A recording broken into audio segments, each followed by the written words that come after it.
Hello everyone, my self Dharmendra Kumar. मैं हूं आपका अपना दोस्त और नीट 2024 नीट 2024 के जो एग्जाम फॉर्म निकल चुके हैं उसमें कुछ स्टूडेंट्स को कंफ्यूजन जो यहाँ पर हो रहा है उस कंफ्यूजन को दूर करने के लिए आज का सेशन यहाँ पर रहेगा, जिसमें अपन बात करेंगे जो एग्जामिनेशन कोड है, क्वालिफिकेशन और क्वालिफाइंग एग्जामिनेशन कोड जो है टोटल 1 to 7 आपको दे रखे हैं कि कौन सा आपको एग्जाम फॉर्म में फिल करना है। क्या आप 12th क्लास में अपियर हो रहे हैं अभी एग्जाम में, या 12th पास आउट है, आपने कोई डिग्री में एडमिशन, डिग्री कोर्स में एडमिशन ले रहा है, बीएससी वगैरह या कोई दूसरी में, तो आपको कौन सा कोड वहां पर फिल करना है। स्टेट बोर्ड के आप स्टूडेंट हैं तो वो आपको कौन सा करना है, या ओपन से है तो आपको कौन सा करना है, इन सब के बारे में आज के सेशन में अपन बात करेंगे। सो लास्ट तक देखिएगा सेशन को। किसी भी टाइप का आपको कोई भी डाउट रहता है तो कमेंट सेक्शन में कमेंट करके आप पूछ सकते हैं। अदरवाइज इंस्टाग्राम पर मैं आपको मिलूंगा कुछ इस आईडी से, तो वहां पर आप जाकर मुझे सर्च कर सकते हैं इंस्टाग्राम पर @MYDHARMEN। इस आईडी पर सर्च कीजिएगा, वहां पर मैं आपको मिल जाऊंगा। किसी भी टाइप का आपको डाउट रहता है तो डिस्कस अपन वहां पर करेंगे, चाहे सब्जेक्ट से रिलेटेड हो या एग्जाम फॉर्म से रिलेटेड हो। तो स्टार्ट अपन करते हैं कोड 1 to 7। बहुत अच्छे से आपको देखना है, बहुत ध्यान से आपको देखना है, जिससे फॉर्म में कोई भी गलती ना रहे, क्योंकि करेक्शन जो फैसिलिटी पहले दी जाती थी अब वो नहीं आपको दी जाएगी। ठीक है, एडिट आप कर सकते हो फाइनल सबमिशन से पहले, बट करेक्शन आप नहीं कर सकते, ऐसा इंफॉर्मेशन बुलेटिन में क्लियर लिखा है। सो स्टार्ट अपन करते हैं qualification and qualifying examination code. बहुत ध्यान से इनको देखिएगा। कोड फर्स्ट आपको दे रहा है, टोटल 7 कोड आपके यहां पर होंगे। कोड पहला जो आपको दे रखा है वो आपके पास है, candidate who is appearing in the qualifying examination class 12th इन 2024। जो 2024 में क्लास 12th का एग्जाम देने वाले स्टूडेंट्स हैं जिनका रिजल्ट अभी नहीं आया है, ठीक है, उनके लिए कोड फर्स्ट होगा। जब भी आप फॉर्म फिल करेंगे तब आपको ये बहुत ध्यान से फिल करना है, ठीक है।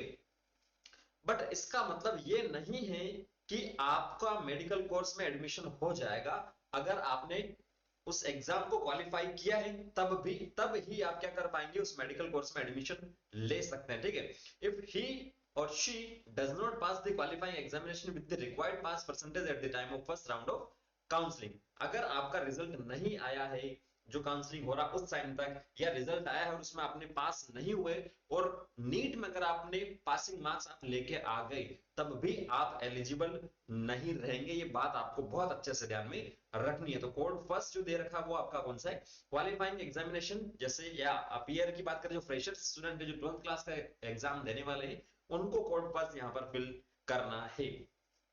Candidate who have appeared or are appearing at the qualifying examination with English, Physics, Chemistry and Biology as the main subject and expect to pass the examination with the required percentage of marks are also eligible to apply and appear in the competitive entrance examination. तो simple सी ये बात यहां पर कह रहा है, इसमें कोई ज्यादा दिक्कत वाली बात नहीं होनी चाहिए। जो अपियर्ड हुए हैं या अपियरिंग है क्वालिफाइंग एग्जामिनेशन में, जिसमें फिजिक्स, केमिस्ट्री, बायो और इंग्लिश यहां पर मेन सब्जेक्ट है, ठीक है, आपको वो पास करना, जो परसेंटेज रिक्वायर्ड परसेंटेज मिनिमम वो आपको लेके यहां पर आने हैं। नेक्स्ट कोड जो आपके पास आता है वो कोड 2 यहां पर आपके पास है, जिसमें हायर और सीनियर सेकेंडरी एग्जामिनेशन और the Indian school certificate examination which is equivalent to class 12 higher और senior secondary examination after a period of 12 year of students. मतलब आप ड्रॉपर हैं, आपने 12th पास कर ली है, तो वो आपके लिए होगा कोड 2। अपेयरिंग में फिल करेंगे तो आपका कोड फर्स्ट ही आएगा, उसके अलावा कुछ आएगा नहीं। बट आप 12th पास है, पहले से ही पास कर चुके हैं, तो आपको कोड 2 यहां पर फिल करना है। और लास्ट जो ईयर की स्टडी जो होगी उसमें फिजिक्स आपका रहना चाहिए, केमिस्ट्री रहना चाहिए, बायोलॉजी और बायोटेक्नोलॉजी रहना चाहिए, ठीक है, जिनमें प्रैक्टिकल्स भी होने जरूरी है, ठीक है। और मैथमेटिक्स और any other elective subject with English at a level not less than the core course for English as prescribed by the National Council of Educational Research and Training after introduction of 10+2+3। ये जो policy आई थी वो है। अब एक और बात इन्होंने लिखी है कि नीट और एनटीए जो है उनके अकॉर्डिंग अगर किसी स्टूडेंट ने क्लास 12th पास किए ओपन से या प्राइवेट कैंडिडेट हैं अगर वो, तो वो अपीयर नहीं हो सकते, एलिजिबल नहीं है national eligibility cum entrance test के लिए, नीट के लिए, ठीक है। या किसी स्टूडेंट ने 12th क्लास और 11th क्लास में आर्ट्स ली है, कॉमर्स ली है, एडिशनल सब्जेक्ट उनका क्या था, बायो था, तब भी वो एलिजिबल नहीं है। ये नीट वालों के अकॉर्डिंग है, एनटीयू वालों के अकॉर्डिंग है। बट इसकी अगर बात करें, स्टार मार्क करके इन्होंने लिखा है, candidate who have pass class 12th level with biology as an additional subject will also be eligible for MBBS entrance examination. क्यों? क्योंकि ऑनरेबल हाई कोर्ट ने ये जो ऑर्डर दिया था उसके अकॉर्डिंग, ठीक है।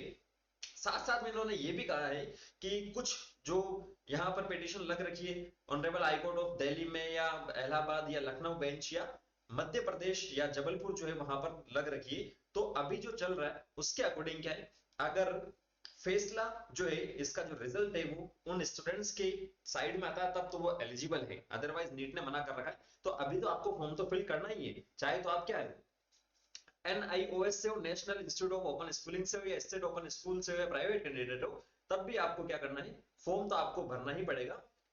ठीक है, यहाँ लिखा है additional subject shall be allowed but subject to the outcome of special leave petition appeals filed by medical counselling of. तो जो रिजल्ट आएगा वो उसके बाद में होगा, लेकिन अभी आप कोड 2 फिल करेंगे। ठीक है, तो आप फॉर्म तो फिल कर ही सकते हैं, कोई दिक्कत आपको नहीं होगी इसमें। कोड थर्ड की अगर यहां पर अपन बात करें तो द इंटरमीडिएट और pre degree examination in science of an Indian universities board और other recognised examining body with physics chemistry biology and biotechnology which shall include practical test in these subject. तो प्रैक्टिकल होगा मतलब physics chemistry bio में, biotechnology में, और English भी आपके compulsory subject है। बट किसकी ये बात कर रहा है, इंडियन यूनिवर्सिटीज और बोर्ड्स की बात कर रहा है। तो इंटरमीडिएट और प्री डिग्री जो एग्जामिनेशन यहां अगर मैं कहूं तो ये बात कर रहा है कर्नाटका की। ठीक है, कर्नाटका जो स्टेट है उनके जो स्टूडेंट्स है उनकी यहाँ पर बात की जा रही है। अगर अपियरिंग है तो आप कोड फर्स्ट भर सकते हो, अदरवाइज थर्ड तो आपको भरना ही यहाँ पर है।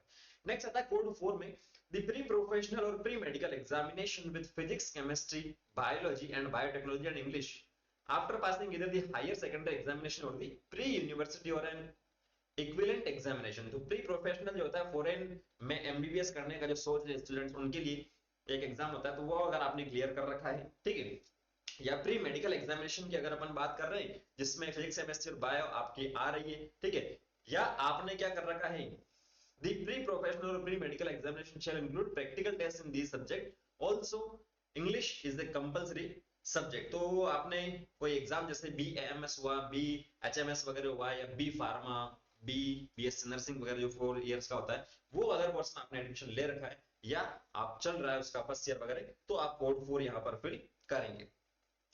कोड 5 की बात करेंगे तो डिग्री कोर्स है जिसमें फिजिक्स केमिस्ट्री बायोलॉजी और बायोटेक्नोलॉजी आ रहा है, तो उसमें first year of the 3 years आप हैं,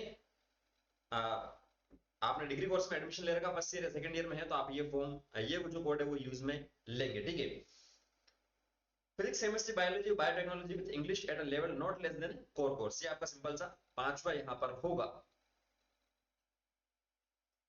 छठा जो आपके पास आता है ये तो अपन ने बात कर ली क्या, फिफ्थ कोड की, जिसमें ये जो आपका फिजिक्स केमिस्ट्री बायोलॉजी सब्जेक्ट है वो होना चाहिए डिग्री कोर्स में। ठीक है, प्रैक्टिकल टेस्ट भी वहां पर होने चाहिए। 6 में अगर अपन बात करेंगे बीएससी एग्जामिनेशन की, किसकी, बीएससी एग्जामिनेशन, तो BSc examination of Indian university provided the 3 shades. अब आपने बीएससी एग्जाम क्लियर कर लिया है, आपकी डिग्री कंप्लीट हो चुकी है, जिसमें सब्जेक्ट जो फिजिक्स केमिस्ट्री और बायो थी, बायो में बॉटनी और जूलॉजी, दो सब्जेक्ट यहां पर आपकी होनी चाहिए, लेस देन 2 लिखा है इन्होंने, और ये आपने एग्जाम जो है क्लियर कर लिया, तो कोड 6 आप वहां पर यूज में लेंगे। कोड 7 की बात करेंगे तो any other examination which in scope and standard last 2 years 10+2 study comprising of physics chemistry and biology biotechnology. तो सिंपल सा जो फॉरेन स्टूडेंट है, एनआरआई स्टूडेंट्स है, उनके लिए है यहाँ पर कोड 7। क्लियर है, तो ये सातों कोड है वो आपको बहुत अच्छे से ध्यान में रखना है। अगर किसी भी टाइप की आपको कोई भी दुविधा है तो आप कमेंट सेक्शन में कमेंट करके पूछ सकते हैं। इंस्टाग्राम पर मैंने आपको आईडी बता दिया मैंने आपको, वहां पर भी आप मेरे साथ जुड़ सकते हैं और अपने डाउट क्लियर कर सकते हैं। मिलते हैं नेक्स्ट सेशन में नई जानकारी के साथ में। Thank you, all the very best.